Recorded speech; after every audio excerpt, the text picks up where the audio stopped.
құрметті ағайын, іні, ағалар, әпке, қарындастар, біріншіден баршаңызға осында бүгін уақыттарыңызды бөліп келгендеріңіз үшін басымды иіп рахметімді айтайын. Өйткені баршаңыз түсініп отырсыздар. Бұл мәселе өте маңызды мәселе. Соңғы рет 16 жылы біз осындай бірігіп жер мәселесінде белсенді түрде қабылдаған заңына қарсы шыққан болатынбыз, естеріңізде болса. Міне бүгінгі біздің күн тәртібінде тұрған мәселе одан кем емес ағайын. Өйткені барлық мәселелер әлеуметтік болсын, жолдар болсын, жер болсын, экономика болсын, түгел саясаттың сахнасында шешіледі. Оған бәріміздің көзіміз жетті. Сол үшін қазір мына президент Тоқаев халыққа өзі сөз берген бұрын. Енді әділетті Қазақстанды құрамыз деп айтты. Шынайы, ашық саясат болады деп айтқан еді.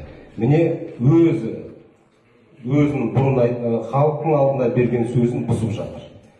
Сол Назарбаевтың жолымен міне кете бастады. Тағы да диктатура орнатылады ағайын. Егер біз бұл бассыздыққа жол беретін болсақ. Өйткені біздің үндеуімізде айтқандай, кезектен тыс конституцияға сай емес президенттік сайлауды қазір өткізуге ешқандай негіз жоқ, ешқандай сылтау жоқ, ешқандай себеп жоқ ағайын. Бәрі заң бойынша болу керек. Бәріміз заңның алдында тең болуымыз керек. 24-ші жылы айтты ма? Міне 24-ші жылы өткізу керек президенттің сайлауын.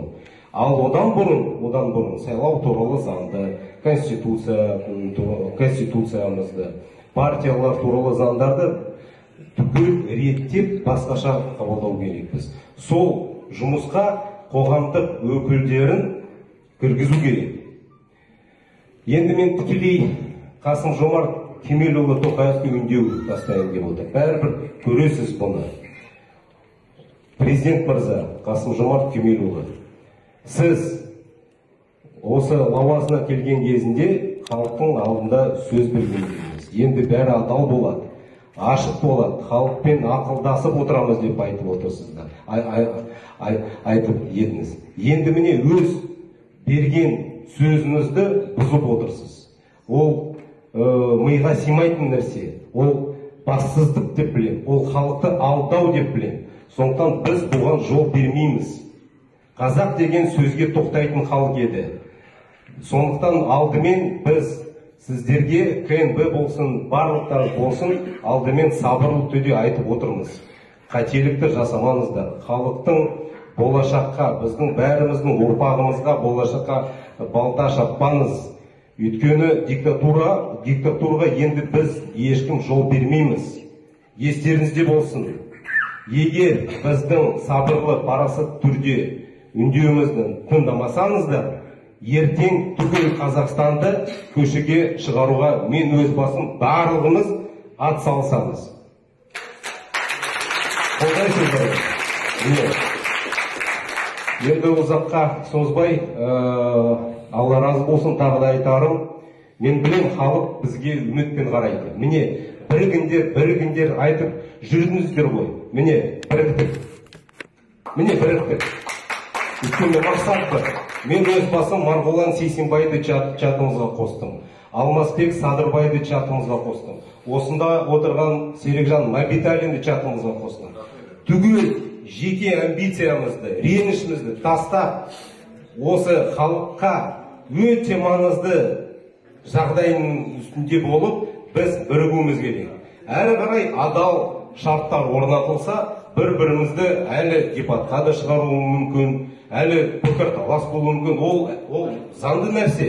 Бірақ та бәрімізге адал шарт керек ағайын. Біз бұған ат салысайық. Кешірім өтінемін, келісем. Біз бұған бәріміз ат салысайық ағайын. Осы бұл өте маңызды жұмыстың басқана болады ағайын. Рахмет. Біз осында Тоқаевты сынап отырмыз, айтып отырмыз. Бірақ жауапкершілік тек қана Тоқаевты емес, қасындағылардың да мойнында ғой. Сондықтан мен бұл жерде тікелей эфир жүріп жатыр ғой жігіттер. Сосын менің үндеуімді қиып маған жіберіңіз. мен осы Ерлан Каринге айтқым келіп тұр. Ерлан Каринге өзіне. Өйткені ішкі саясат туралы нақты мемлекеттік кеңесші қазір жауап беріп жатыр. Дұрыс па? Ерлан, сен осы лауазымда мәңгілік отырмайсың. Бәрібір халықтың алдында сенің жауапкершілігін болады. Судың да сұрауы бар деп айтады қазақ атам. Сондықтан сен қазір ойлан, сен абыройың туралы ойлан. Сен бірнеше рет айтып едің, мен әкемнің шәкіртісің деп. Бірақ мен әкем сені осындай диктатурада орнатуға үйреткен жоқ деп ойлаймын. Сондықтан сенің тірлігін халық үшін өте арам болып жатыр бүгінгі таңда.